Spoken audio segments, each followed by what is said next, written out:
Everybody, welcome to episode 9. Appreciate you joining in. Appreciate everybody subscribing and liking the page. Continue to share, as I always say, continue to subscribe. Let your friends know about it. Any comments or any questions that you have or any tips or any stocks you want to go over, please drop a comment below. Feel free to say anything that you like in there, and I'll try to get to it in the future episodes. On this episode, I wanted to dive in. I wanted to be a quick, short video, probably 5 to 10 minutes max, on pretty much how last week went.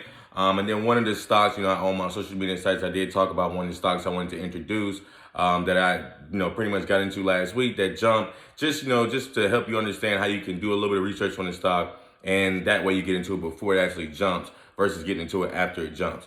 So what I wanted to go over first, like I said last week, it was a wild week. Big sell-off in the market. So the market was predominantly red most of the week it was red. I believe Friday, it was a little green. So that was good. We ended the week good. I know in my last video I talked about stimulus because I already had a feeling that stimulus was going to have some of the things that was coming up in the future weeks ahead that was going to get approved. So that's what some of the things I was preparing for last week. Because I knew the market, dropping, things like that. So once it went down, the more and more it was going down, or some of the stocks that I was in that was going down. Me personally, I was just buying more and more and more, averaging down. If my average wasn't already, where it needed to be, I would average down or I will pull some. So I did definitely, I went to at least 30%, like I said, as far as my portfolio last week. Cash just liquidated my portfolio. That way I had a lot of money to play with, a lot of buying power. That way, when stocks drop even more, I can buy even more. And that was my plan pretty much all last week, was to get out of stocks that I no longer really saw a future in, and then average down on some stocks that I'm already in. And then, of course, keep some of that buying power going into this week, just in case, some things drop, things like that. So that was one of the things I was focused on. Over the weekend, like as you all pretty sure know, stimulus did get passed as far as the package. That package did get passed by the Senate. So I believe in the next, 2-3 weeks, it's going to start getting rolled out. You're going to start seeing stocks start going up. The market start to go up just behind that. So you're definitely going to see I believe we're going to see a good week next week. I believe majority of the week should be green. As you know, never really know. The market does change just periodically. But I believe next week should be green with the passing of that package and with things going forward. I just see us in a very good spot moving forward as a whole. So that's one of the things that I'm really excited for going into next week. Like I said, as far as averaging and things like that, averaging down, that is something that I stress to people. When your stock goes down or the stock market is dropped, I believe those are good buying opportunities, but also good opportunities to try to look at the future of some of the stocks that you're in. That way, like I said, you can liquidate it, get out of those stocks. That way you have that money in your buying power. So that's one of the main things I was focused on. This week coming up, like I said, stimulus is major.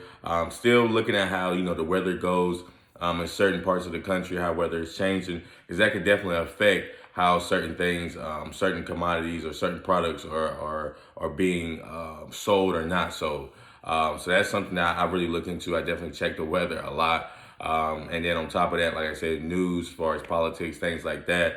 I want you all to definitely start diving into those things, because that's something that you can start getting, insights on certain products or certain industries. That way you can start, preparing for those type of things before it actually happens, before the market actually goes up or down. You're well positioned for that.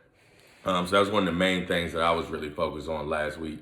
And I would say the past 2-3 weeks, just been focused on setting up my portfolio to get into the right position. Like I said, reducing some of those stocks I just didn't see a future in, or I've already made good profit in. So I wanted to reduce my position in those stocks. And then as well as getting in certain stocks and getting out of certain stocks. I would say this past week, the stock that I wanted to talk about was called Eyes. It's actually, the company's name is Second Sight Medical Products. It's amazing. The stuff that they had coming out, or the product that they have, or the products I should say have coming out, is amazing. What they do, pretty much, they help people that lost sight or is losing their eyesight. They have prosthetics. They come up with prosthetics to help them regain some of that sight or regain some artificial type of eyesight. So that's one of the things when I learned about them was pretty cool. Not gonna lie, I don't know that much about them. I learned about them about two weeks ago. That's when I started getting into them, looking into it. And then this past week, they just got approved. That was one of the things I was focused on. I got just doing research on them, seeing a couple of people that I studied and I follow just talk about them possibly getting the FDA approval coming up soon. So that was big in my mind. That's one of the reasons why I wanted to get my foot in the door, get a small position there. That way, if it did jump, I can at least jump with it. So I bought a couple of thousand shares of that. And then just pretty much ride the wave. So that's what I mean by getting into stocks, and then doing your research on them before the wave actually comes. That's the main thing that I try to tell people. When you see something, or you see something, a catalyst for a stock coming up, you want to definitely get into it or get you a position already starting into it before that catalyst comes up. In this case, in this stock, the EYES. That company had FDA coming up, right? So it's an FDA decision. Now that is pretty tricky to play with because the FDA can deny it, right? And if it's denied, the stock is just going to tank. But in my mind, the stock was already on the low end. It was already around a dollar some change around that time, or $2. So I was like, it's kind of on the low end. If it does drop, okay, you're just going to lose $1 or $1.50 max, So I'm not really going to lose that much versus the reward. It could easily jump $8, $9. So that was something that I looked into and I thought about before I actually got into that stock or any stock that I get into. I try to do the risk reward factor like all the time. Looking at, because the stock can go down, right? So you want to go ahead and look at how that looks if the stock goes down. How much are you losing?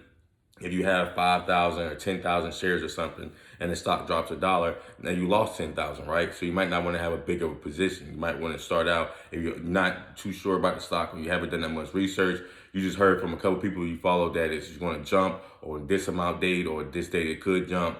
You start yourself a small position, right? Maybe get like 1,000 shares. So that way, if it drops $1 or $1.50, you only lose 1,000. But if it jumps up $4 or $5, you at least make $4 or $5,000. So that's something that I look into when I'm looking into stocks and when I get into stocks. I always look at leveraging. Every stock, I always look at what is the risk reward factor into that stock. So that's major in any decision I make before I buy a stock, or the amount of shares that I buy into a stock. And in this case, this stock I was looking at, like I said, as far as FDA coming up, it was like, hey, if they get it denied, that's fine. I don't have that big of a position into it. I only have a couple of thousand shares into it. But if it gets approved, then perfect. Now I've made a couple of thousand on top of that. So that was pretty cool with this one because it did actually get approved over the week. I'm pretty sure it wasn't really trending like on Robinhood or anything like that. So if you only focus on Robinhood trending stocks, then I would say that's not a good idea, especially if you're in the market, because they don't really show every stock that's jumping 20, 40, 100%. They don't really show all those stocks. They just show the popular ones, right? But this stock, jumped over 100 some percent on Friday just because they did get FDA approved. And that's when you see it go from that $1.50, $2 range up to $8, $9 per share. And like I said, let's say if you did 1,000, right? If you did 1,000 there and jumped $6 from the original price you got into it, that's $6,000 right there.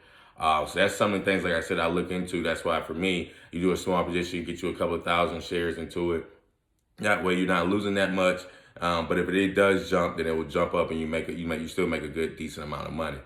Especially if you don't know that much about the stock, right? So if I'm mentioning stocks on here and you're not really want to do your research on it, and then you go dive into those stocks, I would say, why would you dive too deep into something that you don't really know too much about? So I would say definitely do your research on it. If you want to start a small position into a stock that you hear about from somebody you follow, that's fine. But don't go and go all in, put all your eggs in one basket, because something can easily happen, and then there you go, you lost your whole portfolio by doing that.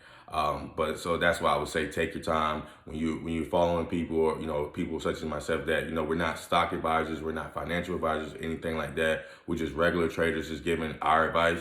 I would say definitely do your research, like I always say, on all stocks that anybody talks about that you follow before you actually go and put a big position into it. That's what I do personally. I go and just do as much research as I can. If the stock intrigues me, some of the stuff that they're doing, some of the stuff that's coming up intrigues me, I dive more and more and more into the research. So that's why I would advise anybody that follows me, do your research and dive into the research and fall in love with it. That way, when it's time for you to invest or put your money into it, okay, I know a lot about this stock. It's a 90% chance this stock is going to jump $3, $4. So I want to dive all the way into it because I know I've done a lot of research. Or on the other hand, I haven't done any research on it, but this is the person that I listen to. I think they're very good. I've done a little bit of research and I've seen good things on some of the quick research that I've done over it. So I'm going to start a small position into it just in case it does go down. So that's why I advise anybody. Because that's major when you're looking into investing in things like that. But yeah, that was one of the stocks that I got into. That was the stock that I got into, and that's how I came about that stock. It was just like, hey, one of the people that I follow was talking about it. I did my own research on it, started small positions, bought a couple of more over time because I knew this date was coming up. And then it came up and we actually got approved, which actually helped because the market wasn't really doing that well this last week. But when you got a couple of thousand or 10, 20,000 shares in something that jumps like that, that's major, that's catalyst, because that's why I say be diverse. You want to be diverse because when one stock is failing, the other stock, can be doing good and be helping you, and even it out or even, weigh this way. That way you're always positive, you're never negative. Even though you do have some stocks, for me, myself, right? So I can have 5 or 10 stocks lose in a day. They're just losing. But I also have 10 to 20 other stocks that's winning. So it outweighs that losing. So I'm not always winning. I don't think anybody that I've heard do stocks is 100%. You're not going to be 100% when you're trading stocks. That's why you want to be diverse in what you get into and try to get into every industry and try to do research on every industry. That way, when one industry is down, another one's up, and it's just helping you manage your portfolio a lot easier.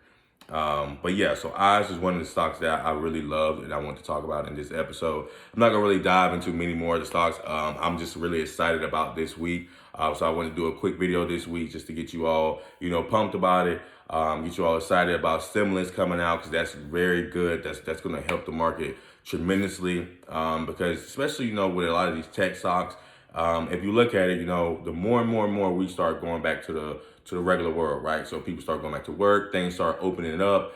Those tech stocks going to start valuing down, right? They're going to start going down. And the reason why is because the value of them is way high right now, right? Because, it was panic. People thought we were going to be at home a lot.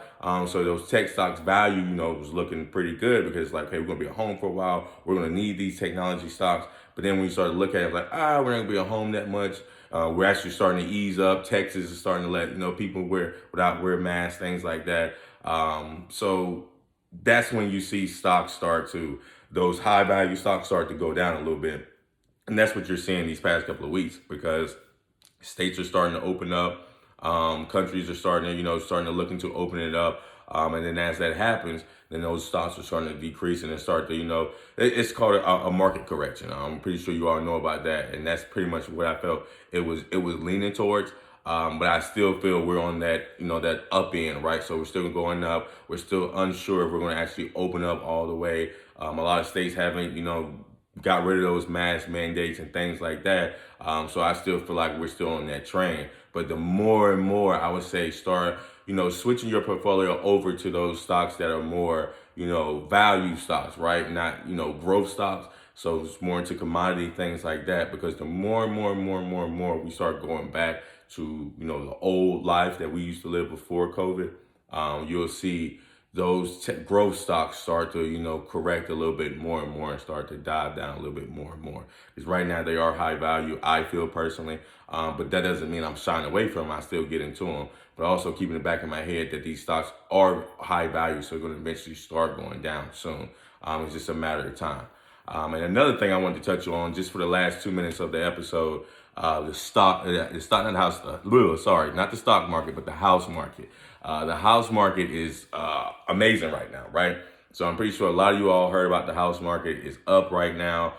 It's booming. And when you think about it, it's okay, so how is the house market up here, but unemployment's up here, right? So something has to give, right? Unemployment can't be up and the house market can't be up at the same time. Something has to give because usually, right, when unemployment's high, the house market isn't doing as well because people can't afford houses. People are losing their houses. But right now it's a strange time where I'm seeing house market, doing great. It's more of a seller's market. It's not really a buyer's market when you're looking into buying houses.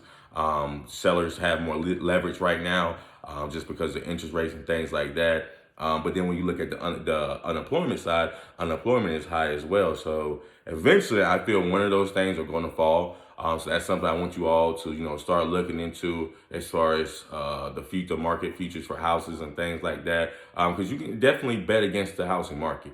You just have to know those for certain stocks and certain fields that you can bet against, right? So start looking into that. Start figuring out stocks that are into the housing market. Because me myself, that's what I'm doing. I'm betting on one of those are going to have to give. I don't know which one, but I feel if the unemployment doesn't change, then the housing market is going to have to change. Then the housing market doesn't change, then the unemployment rate is going to have to change. So until we see some of those change, I feel, it's definitely a big bubble starting to, come, and starting to, form out, because as you look at it, there's no way that the housing market should be doing this well when unemployment is this high. So me personally, I know you all see a lot of those memes and things like that of millennials waiting for the housing market to crash. I'm one of those. I'm not saying the house market is going to crash. I'm not a future teller or anything like that. But I'm looking into, hey, this house market is high. It's a seller's market for some odd reason. I'm still not understanding why it's a seller market. But I see in the next year or so, that's going to change from, whether it's a seller market or whether unemployment, one of them is going to change and correct themselves, because it's no reason why they both should be up here right now. So that's something I want you all to focus on and start looking into, because I feel that's a good time to start looking into it and diving into it. That way, before before something actually occurs, you already have a legs up. You're already on one or the other ships. So thank you all for joining. I appreciate you all joining this episode. I'm sorry this was a quick little short one, but I wanted to make this one short, no longer than 15, 16 minutes. So I appreciate you all joining in today. Let's get ready for next week. The stimulus is coming. I know you all are excited. I'm as excited. The market should be green next week. I can't wait to see, you all excited, sending me DMs and things as you usually do, saying, hey, made good money here, made good money here. So I know next week we should definitely see a good week. I know these past couple of weeks have been down, but like I always say, sticking to it, average down, and don't get into any stock that you don't think is going to, rise up over time. Because if you believe in that stock, when it drops, that's okay. You're not really, shaking on that. You actually go buy some more because you know that stock is going to rise up eventually. So I appreciate you all for joining. Like I say, any questions or any concerns, drop a comment below. Continue to share, continue to subscribe to my page and let everybody know about it. Let's all get this money over again over time, because we all can do it. Like I say, thank you all for joining. God bless.